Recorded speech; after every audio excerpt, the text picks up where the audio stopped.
Selamat pagi pemirsa, kembali lagi dengan saya Wila Novitasari yang akan menemani Anda selama 5 menit ke depan. Saya akan menyajikan berita terupdate dan teraktual seputar mata kuliah teknik reportase dan investigasi berita. Inilah breaking news selengkapnya.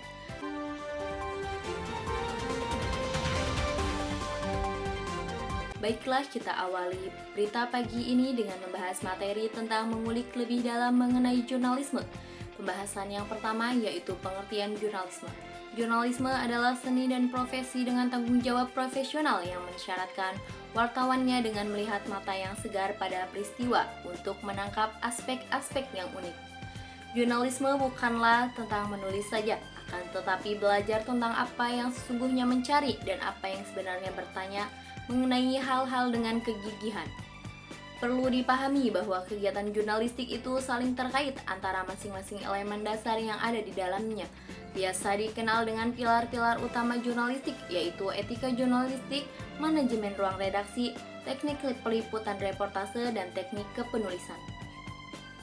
Keempat pilar ini saling terkait dan saling melengkapi, bahkan perlu ditegaskan bahwa jika masing-masingnya tidak dijalankan sebagaimana mestinya, maka hasil dari kerja tersebut tidak bisa disebut produk jurnalistik. Berita selanjutnya ada jenis-jenis jurnalisme. 1. Jurnalisme berdasarkan media dibagi menjadi 3.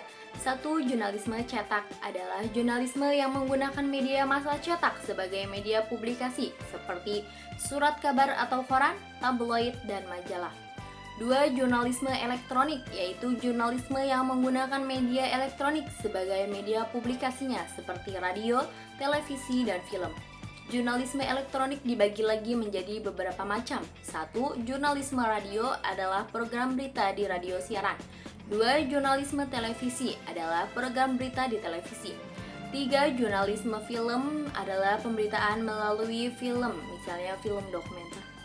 3. Jurnalistik online, yaitu jurnalisme yang menggunakan internet sebagai media publikasi yang dikenal dengan sebutan media online, media daring, media cyber, situs berita, atau portal berita.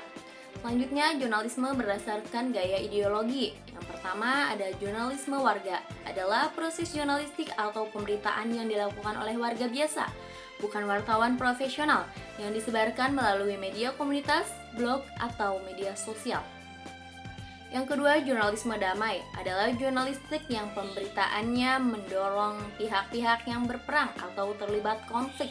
Jurnalisme damai menunjukkan kerugian akibat perang dan berusaha membentuk opini pentingnya perdamaian. Jurnalisme damai juga mementingkan empati kepada para korban.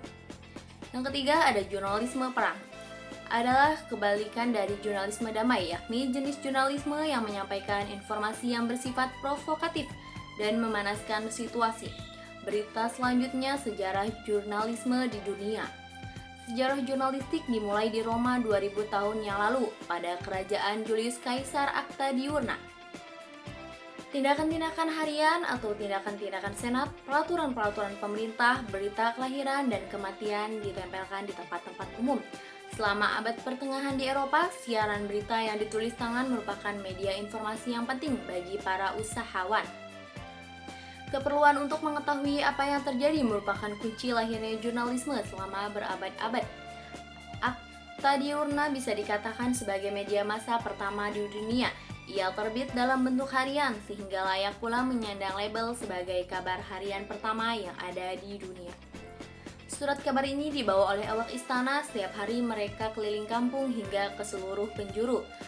Dengan demikian, Julius Caesar sebagai raja saat itu bisa disebut sebagai bapak pers dunia yang pertama. Selanjutnya, sejarah jurnalisme di Indonesia. Di Indonesia, aktivitas jurnalistik dapat dilacak jauh ke belakang sejak zaman penjajahan Belanda. Di Indonesia, jurnalistik mulai dikenal pada abad 18, tepatnya pada tahun 1744, ketika sebuah surat kabar bernama Bataviase Noveles diterbitkan dengan penguasaan orang-orang Belanda, yang merupakan surat kabar bertulis tangan, belum menggunakan mesin ketik. Pada tahun pertama setelah proklamasi kemerdekaan pada tahun 1945 di Jakarta dan di berbagai kota bermunculan surat kabar baru. Pada masa ini, pers nasional bisa disebut menunjukkan jati dirinya sebagai pers perjuangan. 5 tahun kemudian atau mulai tahun 1950, pers Indonesia tergoda dan hanyut dalam politik praktis. Mereka lebih banyak memerankan diri sebagai corong atau trompet-trompet partai politik besar.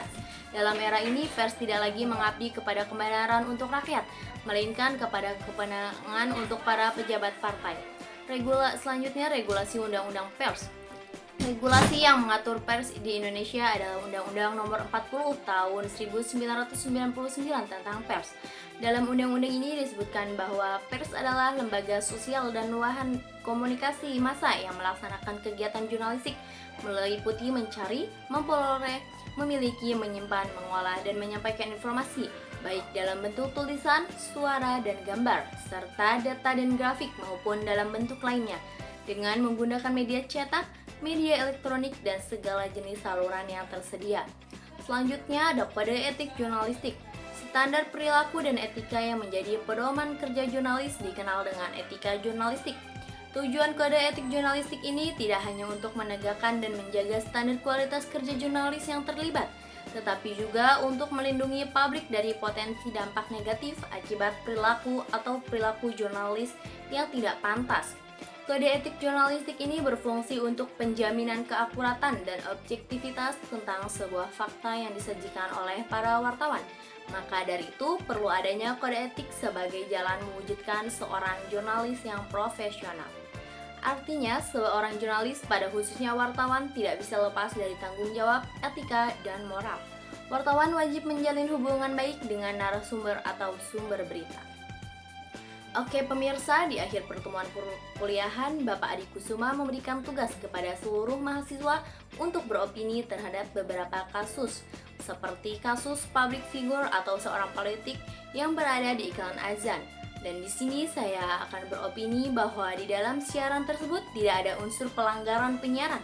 Namun masalahnya iklan tersebut tampilnya di siaran azan, yang nggak boleh karena azan itu panggilan sholat, sesuatu yang kita kategorikan sebagai sesuatu yang sakral. Jadi janganlah ditumpangi dengan niatan komersial. Baiklah, sekian pembahasan tadi sekaligus menutup pertemuan kita pada pagi hari ini. Saya Wilono Vitasari pamit undur diri.